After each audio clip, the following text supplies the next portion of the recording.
nih narasumber kita. Jadi kita di sini mau tanya-tanya lebih dalam tentang ketua OSIS kita. Iya.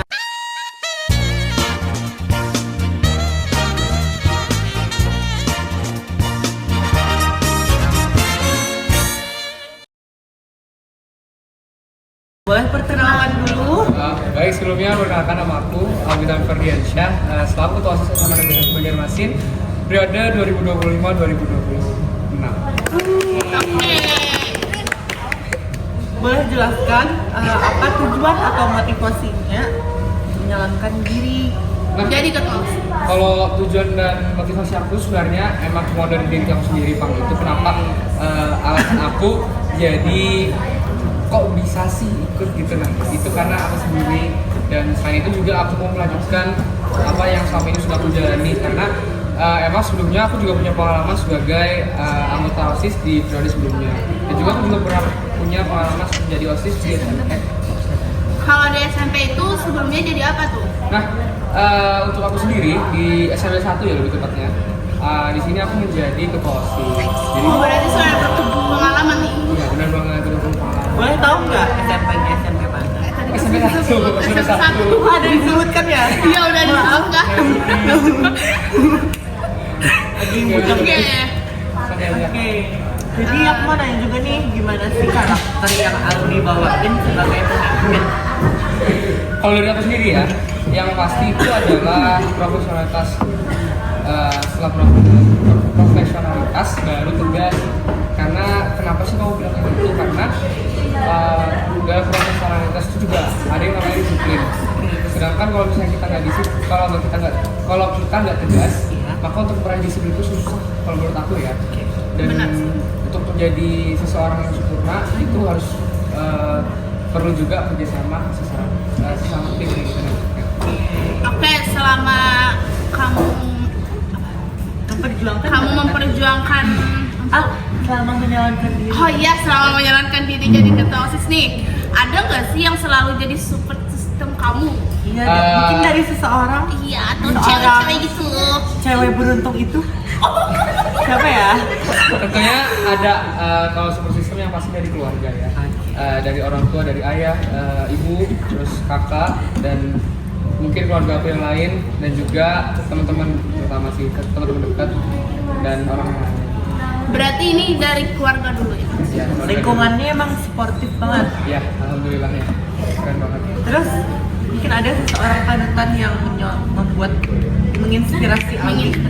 Kalau dari aku sendiri sih ada dari kakek aku sendiri ya, dimana kakek aku itu seorang yang organisasi banget, dan emang suka mengajarkan ke aku gimana sih kira-kira cara menjadi pemimpin yang baik atau menjadi orang yang bisa berorganisasi, kira-kira seperti itu. Oke. Terus dari kakeknya Aldi sendiri itu tuh kepemimpinannya lebih ke organisasi atau ke kekeluargaan aja? Mencakup semua kalau kakek aku, karena pertama emang orangnya berorganisasi juga dan seorang family man, dimana kakek aku itu juga punya 4 anak, yang dimana pasti kan punya penyesuaian masing-masing lah. Iya. Dan apalagi anaknya cowok semua kayak gitu. Ya, selain sering tugas keras tapi menang. Tugas saya. Berarti turun ya, turun menurun sifatnya dari kakek Aldi. Iya, selain dari ayah, dari kakek juga sangat menurun ya. Terutama cara berorganisasi, bahkan cara berbicara pun hampir ada yang saya tiru. Gaya Aldi nih dalam memimpin suatu organisasi, tepatnya sebagai ketua OSIS. Kalau dari aku ya, kalau dari aku sebenarnya aku lebih tipe orang yang menyesuaikan. Jadi mungkin temanku itu punya bermacam-macam karakter, dan itu tidak bisa dipungkiri dan harus aku hormati sebagai pemimpin di sini. Tapi selain aku bisa menyesuaikan, aku di sini juga berusaha untuk tetap tegas dalam mengatur mereka, karena bisa saja orang yang kalau misalnya kita tidak tegas dalam menegur ataupun mengatur, bisa jadi mereka itu malah jatuhnya membantah biasanya. Tapi hal itu juga bisa diminimalisir dengan kesadaran orang itu sendiri. Maka dari itu, kalau menurut aku lah sebagai pemimpin organisasi itu tidak hanya tentang memimpin, tapi tentang seluruhnya. Terus mau tanya nih soal cara Kak Albi mengatasi apa? Misal nih ada perbedaan pendapat atau konflik di dalam organisasi. Kalau sambil menolak, Iya, nggak apa-apa. Kami juga kok. Aku ulang ya. Misal ada perbedaan pendapat atau konflik di dalam organisasi OSIS, bagaimana kamu menyelesaikan masalah tersebut? Maaf, aku minum ya. Iya, silakan. Nggak apa, take some space. Cuma aja. Karena ya kita bercanda chill-chill aja. Enjoy. Oke. Apa kita ketawa aja. Iya. Have fun podcast. Yo, bujur mama. Nah, kalau dari aku sendiri, cara untuk mengatasi perbedaan pendapat itu adalah dengan dengan cara memimpin itu tadi adalah penyesuaian. Tapi yang pasti itu aku lihat juga nih POV dari mereka itu kira-kira seperti apa, dan aku di sini sebagai muslim harus bisa mengerti kira-kira mungkin ternyata kalau dia pikirkan lagi ada benarnya juga kan itu. Nah, itu yang harus aku bisa dapatkan dari mereka. Seperti itu. Berarti Albi ini ada banget jiwa ketos ya gitu ya. Alhamdulillah. Terus dari aku masih bahas tentang konflik tadi.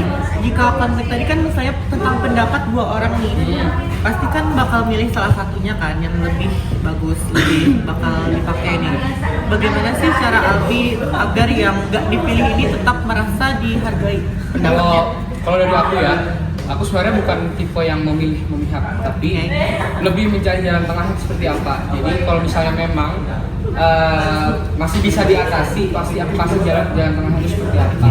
Dan aku sebenarnya juga tidak bisa sebagai pemimpin itu selalu memihak satu orang, karena itu merupakan suatu hal yang tidak adil. Jadi pasti aku mencari jalan tengah. Tidak mungkin aku selalu memihak, karena perbedaan pendapat ini menurutku sangat krusial lah. Pertama, kerjasama organisasi juga bisa terganggu. Kedua, mungkin bisa juga kalau bahasa Banjarnya itu kayak beridaman gitu nah. Betul kalau bahasa Banjarnya. Oke, jadi aku mau nanya seputar slogan yang pernah Albi pamerin. Nah, sebenarnya kalau dua itu adalah aku sendiri, di mana dua semangat berbudaya, satukan tujuan cerdaskan bangsa. Itu juga sudah bersesuaian dengan gebrakan aku sendiri, kira-kira seperti itu. Ada dua ini tadi? Ada. Gimana? Dua semangat berbudaya, satukan tujuan cerdaskan bangsa. Mau ulang? Kan mau ikut? Iya. Dua semangat berbudaya, satukan tujuan cerdaskan bangsa. Aja. Itu yang bikin koreografinya dari Albi sendiri. Iya, betul, kalau itu dari aku sendiri karena sloganku Dua berarti ya. ini. Ya, tapi kalau bisa gak usah dipakai lagi dong, bukan masa Oh iya. Alright. Kan udah jadi ketos ini dia ya kan. Oke, bahas gebrakan. Langsung aja kali ya. Boleh. Silakan. Gebrakannya ada dua, warisan dan sinar. Kita bahas warisan dulu ya. Boleh Apa sih warisan itu? Nah, jadi buat warisan itu kan wadah apresiasi dan pelestarian budaya untuk anak semasa untuk negeri. Jadi kegiatan ini tuh bisa kita isi dengan kegiatan edukasi budaya yang dimana tujuannya itu buat kita anak muda itu tetap mengingat kira-kira budayanya itu apa aja sih yang ada di sekitar kita, kira-kira seperti itu. Secara garis besar kan. Terus awalnya kepikiran buat gebrakan ini tuh dari mana? Ada inspirasi? Kalau dari aku sendiri, emang inspirasiku sendiri itu adalah melihat potensi budaya yang mulai tertinggal dan juga melihat sumber daya manusia yang mulai turun. Jadi maka dari itu aku berinisiatif nih, kira-kira apa sih gebrakan yang cocok untuk SMA Negeri 1 Banjarmasin, dan menurutku itu adalah warisan. Yap. Banyak banget kan generasi muda yang merasa budaya tradisional itu ketinggalan zaman. Kuno. Ya, gimana cara program warisan bisa mengubah pandangan mereka secara nyata? Ya. Nah, jadi sebenarnya warisan ini adalah apa ya? Kalau bisa dibilang itu adalah gebrakan tambahan. Nggak apa-apa. Oke. Gebrakan tambahan untuk mengisi memang kegiatan-kegiatan yang memang sudah menjadi tambahan di SMA Negeri 1. Oh, berarti ini bukan event tersendiri. Bukan, jadi dia kayak lebih ke Poin tambahan aja. poin tambahan dengan menambahkan budaya sebagai acuan untuk membuat suatu kegiatan. Kira-kira seperti itu. Terus dari Albinya sendiri gimana nih mengkolaborasikan budaya sama yang kemodernan agar tetap nilai budayanya nggak ketinggalan gitu loh? Kalau dari aku sendiri sih ya, cara yang paling utama aku lakuin itu adalah melakukan kolaborasi di event. Misalnya dalam suatu event ada pertunjukan seni dan lain-lain. Nah, di situ kita kolaborasikan dengan warisan. Misalnya melakukan pengetahuan budaya dulu nih sebelum kita melakukan event. Contohnya pada saat pembukaan kita jelaskan dulu filosofi acara ini sebenarnya tujuannya untuk apa. Kira-kira seperti itu kalau dari aku ya. program warisan ini hanya berfokus pada budaya tertentu atau emang mencakup seluruh daerah Indonesia? Kalau dari aku sendiri, fokus utama adalah yang ada di sekitar kita terlebih dahulu. Tapi kita tidak menutup kemungkinan untuk budaya-budaya yang ada di luar sana itu kita ambil juga. Karena kalau menurut aku sendirilah, mengenal budaya sendiri itu tidak cukup. Karena Indonesia itu kan mempunyai bermacam-macam budaya, bahkan provinsinya pun ada 37 atau 38 kalau nggak salah ya. 38 kayaknya. 38 kalau nggak salah. Oke, lanjut terus tuh. Bagaimana cara kamu memastikan kegiatan warisan benar-benar menumbuhkan kecintaan terhadap budaya dan bukan sekadar formalitas kegiatan tersebut? Nah, kalau dari aku ya, pasti aku melakukan inovasi tadi, tapi dengan kegiatan yang fun, misalnya entah itu flash mob kah atau apa. Mungkin memang sebelumnya sudah ada, tapi bisa kita tingkatkan lagi dengan mengenal budaya yang lebih dalam. Tidak terlalu formal gitu ya. Iya, jadi emang tujuannya supaya mengenal itu kan harus asik tuh. Iya. Dan gimana lah, angkatanku Bari kayak ini ternyata itu program warisan loh. Nah, itu yang aku maksud. Paham gak sih maksudnya? Paham banget. Iya, iya. Paham.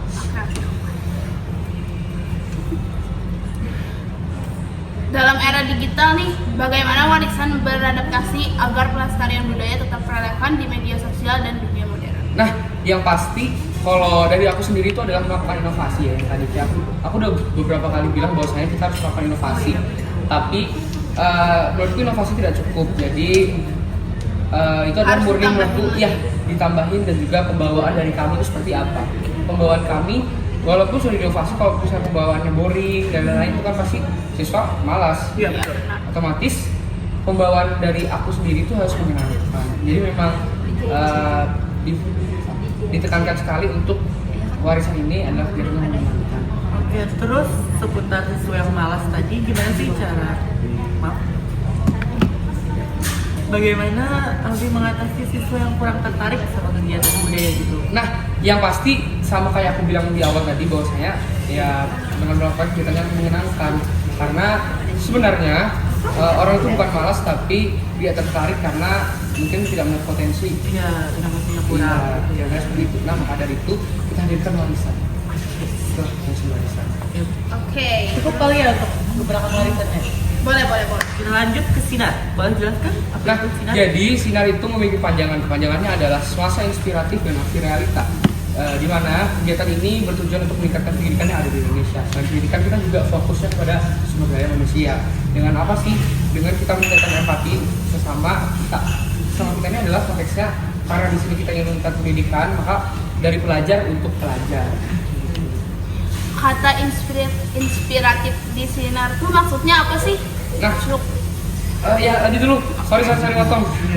Cukup dari kegiatannya aja atau harus kelihatan juga dari perubahan sikap dan perilaku pesertanya? Kalau dari aku itu sebenarnya dari kegiatannya sebenarnya sudah cukup. Namun kalau misalnya tidak menimbulkan efektivitas, otomatis aku akan mencari cara dengan meningkatkan minat siswa untuk berempati kepada sesama. Karena jujur masalah ini adalah masalah utama, terutama kita sebagai siswa yang mendapatkan pendidikan ya. Karena itu kita mendapatkan pendidikan secara tidak adil. Karena mungkin kita benar nih belajar dengan nyaman di kelas dan lain-lain, tapi Nggak tahu yang di luar sana. nah itu yang menjadi poin. Atau mungkin teman kita sendiri yang bahkan untuk misalnya membeli sepatu pun sulit kayak gitu. Itu yang membuat saya untuk berempati kepada teman-teman kita. Kalau aku belajar Oh, berarti ini nggak hanya mencakup untuk keluarga semasanya, untuk keluar. iya, ini juga diusahakan mungkin bisa terjaring teman-teman kita yang di luar sana tuh terjaring. Biasanya Sinar ini juga bermanfaat untuk mereka, tidak hanya untuk warga-warga semesta. Oke, terus aku juga mau nanya nih, bagaimana Albi mempertahankan program Sinar ini agar tetap terjalan dan tetap mengembang gitu, nggak kayak program sebelumnya mungkin ada yang terhenti atau ada kendala. Nah, kalau di aku sendiri, cara yang aku lakukan adalah yaitu karena mungkin ini program yang baru lah, jadi kita tidak bisa langsung tapi secara bertahap, pelan-pelan, dikenalkan pelan-pelan. Tidak hanya warisan dan Sinar, tapi semua program itu pelan-pelan. Tidak bisa semuanya itu langsung, oh kita besok harus kayak ini. Udah, pelan-pelan dulu, pelan-pelan. Itu proses. Proses. sampai gak. Ada kata-katanya dulu nggak? Mungkin kalau dari aku nggak ada ya, kita lanjutin dulu. Oke. Habiskan dulu. Jika fokusnya adalah kontribusi pada pendidikan Indonesia, bagaimana Sinar memastikan bahwa kontribusi tersebut tidak hanya terbatas di lingkungan sekitar? Ya yang pasti itu, yang pasti sudah aku jawab sebelumnya ya, karena kita kan juga fokusnya kepada orang yang di luar sana. Jadi mungkin kalau misalnya memang ada teman-teman kita yang di luar sana mendapatkan kesulitan namun memiliki semangat untuk belajar, maka disitulah peran kita untuk membantu sesama. Kalau dari saya seperti itu. Atau ada tujuan gitu ingin ke panti asuhan atau mungkin sebenarnya untuk itu sudah terpikirkan, namun fokus utama saya untuk sekarang masih siswa semasa mungkin ya, karena untuk merealisasikan hal tersebut bukan sesuatu hal yang mudah menurut aku. Kalau dari aku sendiri. Terus kalau nih, amin-amin nih kalau programnya bakal berkembang, Albi ada kepikiran nggak buat kolaborasi dengan sekolah lain atau suatu organisasi yang mendukung program ini? Kalau untuk aku sendiri ya, untuk sekarang masih belum terpikir sebenarnya, tapi sudah mungkin terbayang seperti apa. Bukan terpikir kan, maksudnya kita sudah memikirkan sesuatu yang lain. Masih terbayang aja. Terbayang. Mungkin ada keinginan untuk berkolaborasi itu pasti ada. Tentunya dengan mungkin organisasi pemuda peduli belajar atau sekolah-sekolah lainnya mungkin sudah merasa terinspirasi. Oh, ternyata di semasa sudah melakukan hal seperti ini. Otomatis kita harus bisa juga melakukan hal tersebut. Gimana nih cara Sinar bisa menanamkan empati ke peserta tanpa bikin kegiatan sosialnya kelihatan cuma buat pencitraan atau konten medsos doang? Nah, yang pasti sesuai dengan fokusnya adalah pendidikan, yang dimana kalau aku sendiri, aku kan strateginya adalah menekankan pendidikan bahwasanya kita di sini tidak hanya untuk formalitas, tapi juga berpendidikan bersama. Nah, maksudnya ya dengan membuat inovasi-inovasi baru, walaupun kita sedang belajar bersama, namun diisi dengan perjanjian yang menyenangkan. Terus kami sebagai warga semasa siswa yang biasa nih bisa ikut kontribusi dalam hal apa dalam program ini? Jawabannya bisa banget, yaitu dengan melakukan misalnya sumbangan buku yang mungkin bisa dipakai, buku yang bekas tapi masih dipakai, atau menjadi agen-agen yang juga bisa agen-agen. Ayo kita sama-sama ke panti asuhan untuk melakukan agen berbagi. Pakaian sekolah bekas gitu. Ya mungkin nanti kita pikirkan kembali karena aku kan baru menjabat mungkin beberapa minggu ya, walaupun sudah kupikirkan gimana sih sebenarnya strateginya, tetapi masih aku pertimbangkan juga kira-kira ini bisa tidak direalisasikan. Baru-baru banget soalnya ya. Iya benar sekali. Tapi apa sih hal yang Albi ini meyakinkan orang kalau program ini bakal terjalankan kok gitu lah, walaupun hanya yang pasti karena kalau menurut aku ya ini juga bisa digabungkan dengan kegiatan yang memang sudah menjadi timeline di S91 Banjarmasin. Mungkin misalnya di bulan-bulan suci atau di hari-hari berbagi itu juga bisa dimanfaatkan untuk melaksanakan sinar, karena memang kegiatan ini adalah kegiatannya sangat fleksibel namun perubahan konsep. Jadi memang sebenarnya konsepnya sudah sama seperti apa yang kita laksanakan sebelumnya, tapi kita rubah kembali sistematisnya menjadi peningkatan pendidikan. Oh, usah minum lah. Ayo, nggak apa-apa, boleh. Tantangan etis apa saja yang mungkin muncul waktu siswa ikut kegiatan sosial dan gimana Sinar bantu mereka menyelesaikan dengan bijak?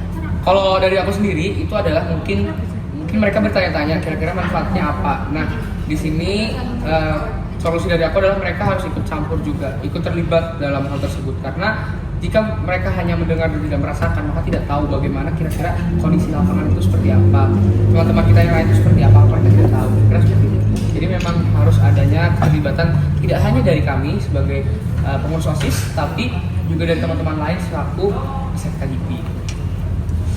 Gimana nih Sinar bisa jadi contoh program kepemimpinan dalam kepedulian yang bisa ditulis sama sekolah-sekolah lain? Nah, yang pasti kegiatan ini kan bermanfaat banget, kayak mereka sudah melakukan charity, namun juga melakukan peningkatan soal aspek pendidikan. Harusnya mungkin ini juga bisa menginspirasi tidak hanya sekolah, namun menurut aku dinas pendidikan untuk melakukan hal tersebut. Karena apa sih? Karena ini adalah kegiatan yang sangat bermanfaat. Pertama, melakukan kemuliaan, terus juga bisa meningkatkan sumber daya manusia dan lain-lain. Kalau dari aku seperti itu ya, karena memang aku memikirkan program ini tidak hanya untuk semasa tapi juga untuk Indonesia. Untuk lingkungan luar. Iya, untuk lingkungan luar. Mungkin cukup ya pertanyaan soal gebrakan. Iya, boleh. Silakan. Kita kata-katanya kali ya. Ada kata-katanya atau Kata-kata motivasi untuk warga semasa. sama pesan-pesannya? Iya, agar membangun jiwa kepemimpinan. Kalau dari aku, jangan pernah menyerah, terus melangkah dan jangan lihat ke belakang, dan jangan pernah untuk selalu melihat ke atas, karena bisa saja kita terlalu melihat ke atas, akhirnya kita terjatuh ke bawah. Keren banget. Tapi karena agak nyambung lah, tapi kalau misalnya ditelaah lagi itu Iya. bisa punya makna yang Iya. Tergantung SDM. maka dari itu kita di sini punya program sinar yang berfungsi untuk meningkatkan sumber daya manusia. Ya kan? Betul. Oke. Sudah kali ya kita akhiri podcast masa kali ini. Oh, thank you for watching. See you guys. See you At the guys. next podcast dan narasumber selanjutnya. Terima kasih. Bye.